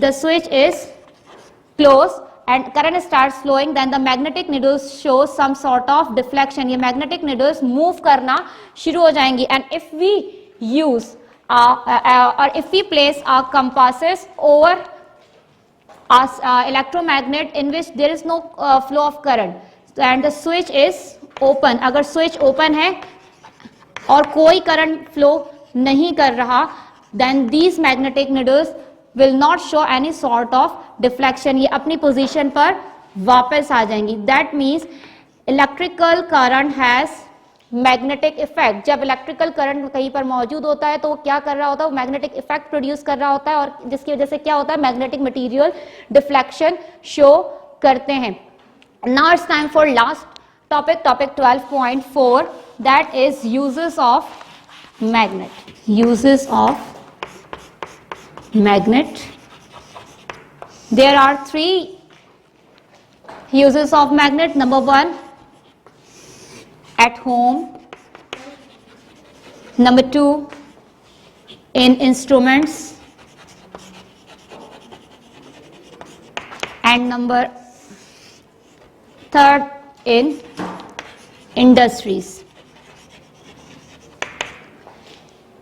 We use electromagnet at homes to hold different things, like we can use the electromagnet in fridge, we can use the magnet and as a magna lock, we can use the magnet in handbags, magna clips on glasses, cabinet doors, fridge door, fridge magnet, and magnets that are present on the door stopper. So these are the magnets, these are used to hold the things together. चीजों को hold करने के लिए ये magnets हम घरों पर इस्तेमाल करते हैं. Whereas magnets are also used at home in electrical appliances with motors, like in washing machine, juicer, blender, electric fans. In this electrical appliances we use the magnet. As you can see, electrical fan, washing machine, juicer, vacuum cleaner, they also have magnet with their electrical motors. So these are the uses of magnet at home. We can also use the magnet in as an instrument. As an instrument we have a magnet in a compass, that is compass needle, and this compass needle is used to find the direction. Whereas in industries we use electromagnets. In industries we use electromagnets, and electromagnets are used in loudspeaker, electromagnets are used in doorbells, whereas electromagnets are used for 3 main purposes. Number 1, to separate the things, to separate iron and steel from other objects. Number 2, to lift the heavy objects that are made up of iron and steel from other materials in junkyards, as well as number 3rd, in maglev trains. So these are the uses of electromagnets in industry. Here we have completed the review of chapter number 12, in which we have discussed 4 topics. Topic 12.1, magnet and properties of magnet along with the testing of magnet. Topic 12.2, making a magnet. Topic 12.3, magnetic fields, and topic 12.4, uses of magnet. Now we have completed the review of 5 chapters. Chapter number 6, man's impact on the ecosystem. Chapter number 9, heating and cooling. Chapter number 10, light. Chapter number 11, sound and hearing. Chapter number 12, magnetism. I hope you have got everything. Now what you have to do in your copies, first of all, make index week-wise, complete the work of chapter number 6 to chapter number 12 from given content, and make content page also. So this is your copy work diary, and there is a assignment. There is a assignment, that is science project. आपने ये science project submit करवाना है, and I am going to give you 3 topics on which you can make the science project. Make a model of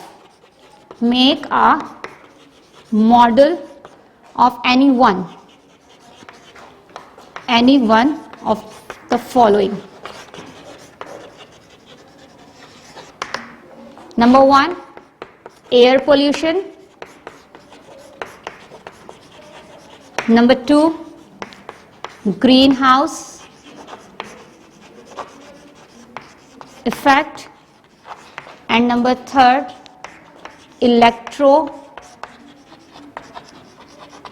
magnet.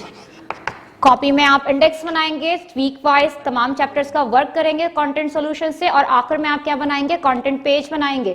What is your assignment? Your assignment is a science project, जो आप हर दफा हर year बनाते हो। Science project में आपने model बनाना है। किसका model बनाओगे? या तो एयर पोल्यूशन का मॉडल बनाओगे, या फिर ग्रीन हाउस इफेक्ट का मॉडल बनेगा, या फिर electromagnet. You have 3 choices in which from which you will make the model of any one. Either it will be air pollution, greenhouse effect, or electromagnet. Now it's time to say goodbye. Here we have completed our all video classes. If you have any confusion, then watch the previous videos again and again. Till then, take care of yourself. Allah.